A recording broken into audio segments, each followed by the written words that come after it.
Bapak, Ibu, Saudara-saudari yang terkasih, seorang pasien datang kepada dokter THT. Pasien berkeluh demikian, "Dok, telingaku kemasukan kacang hijau." Dokter bilang, "Mari saya periksa." "Oh," kata dokter, "ada dua cara untuk mengeluarkan biji kacang hijau tersebut. Pertama, melalui operasi, tapi biayanya 2 juta rupiah. Yang kedua, ada cara gratis tanpa operasi." Kata pasien, "Mahal sekali dok, sampai 2 juta. Kalau yang cara gratis gimana dok ya?"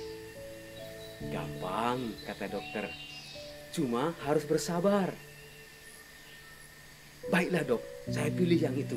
Gimana caranya dok?"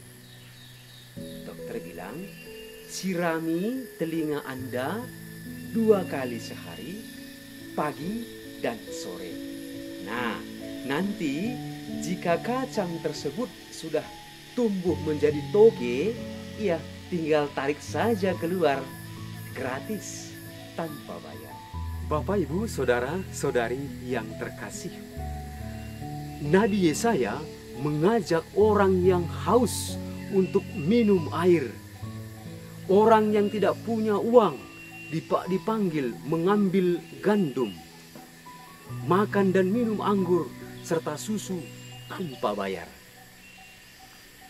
Ajakan ini berasal dari inisiatif Allah untuk memasuki keselamatan yang disediakan Allah bagi semua orang. Keselamatan dari pihak Allah tidak memerlukan uang, dan memang keselamatan tidak bisa dibeli dengan uang. Allah telah menyediakan segala-galanya. Kita diundang untuk datang tanpa apa-apa kecuali hati yang remuk redam dan kerinduan akan hidup yang sebenarnya.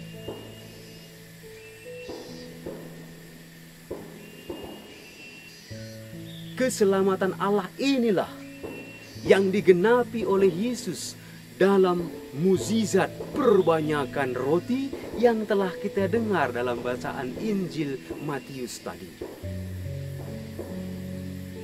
Setelah selesai menerangkan arti kerajaan surga kepada orang banyak melalui perumpamaan, Yesus berangkat ke Nazaret. Dan setelah mendengar bahwa Yohanes Pembaptis dibunuh, Yesus berusaha menyingkir ke tempat yang sepi. Tetapi orang banyak terus saja mengikuti Yesus. Nah, dan tergerak oleh belas kasihan, Yesus peduli akan orang banyak ini. Dia sembuhkan orang-orang sakit.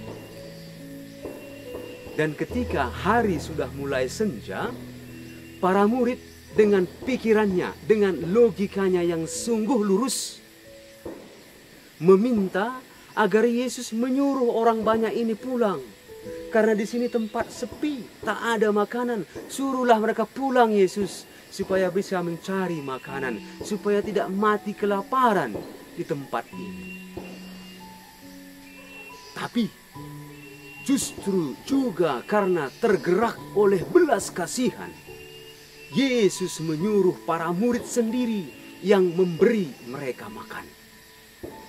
Nah, menanggapi hal ini, para murid berkata, bingung, "Yesus, hanya sedikit makanan kita. Hanya 5 roti dan 2 ikan. Bagaimana mungkin memberi makan dengan ini saja, Yesus?" Tapi apa yang terjadi? Hasilnya ialah pergandaan roti dan ikan. Dan sebanyak 5.000 orang makan sampai kenyang dari bekal yang sangat sedikit ini. Luar biasa. Atas 5 roti dan 2 ikan ini, Yesus mengucapkan syukur kepada Allah. Syukur dan berkat yang diucapkan Yesus menjadikan makanan yang sangat sedikit ini menjadi melimpah banyak luar biasa. Dan dengan mujizat perbanyakan roti ini, Yesus justru menyodorkan kepada kita suatu tanda kerajaan surga yang sangat nyata. Di hari Minggu sebelumnya, Yesus menyodorkan kepada kita sejumlah perumpamaan tentang kerajaan Allah.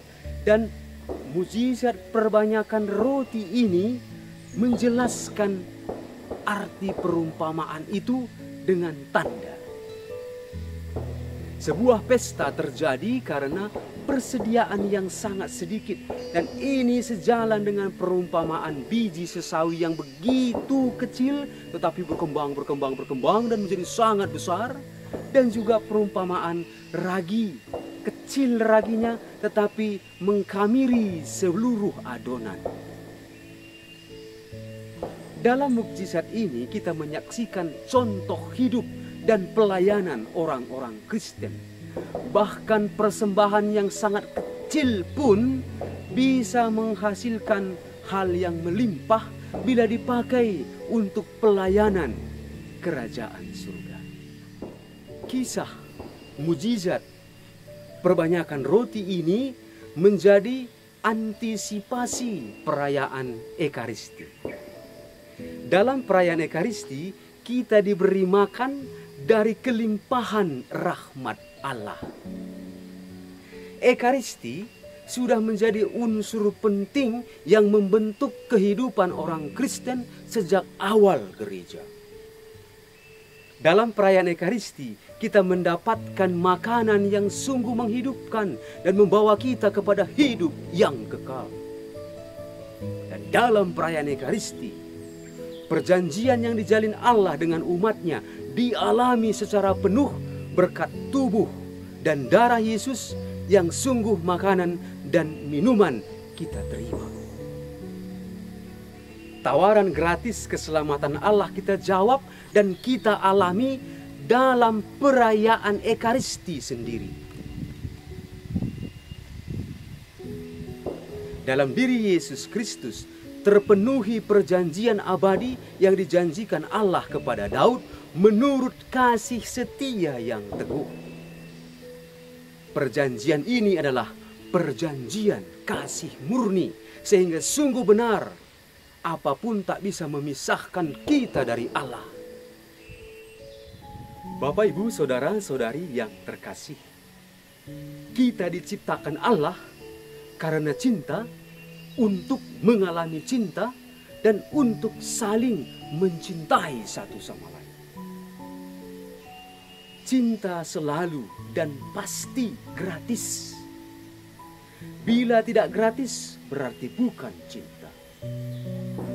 Maka disegarkan oleh tubuh dan darah Kristus yang kita terima dalam perayaan Ekaristi, mari mengalami cinta dengan saling berbagi cinta secara gratis. Kita telah menerima cinta secara cuma-cuma, maka berikan juga dengan cuma-cuma. Ingatlah, kita hidup hanya ketika kita mencintai dengan tulus tanpa mengharapkan apapun. Hati-hati dengan perkataan yang umum terjadi ini. Katanya demikian, teman yang baik tidak akan menghakimi kita, tetapi dia akan menghakimi orang lain bersama-sama dengan kita. Cinta selalu menopang dan mendukung, bukan menghakimi. Maka mari saling menggandakan cinta. Amin.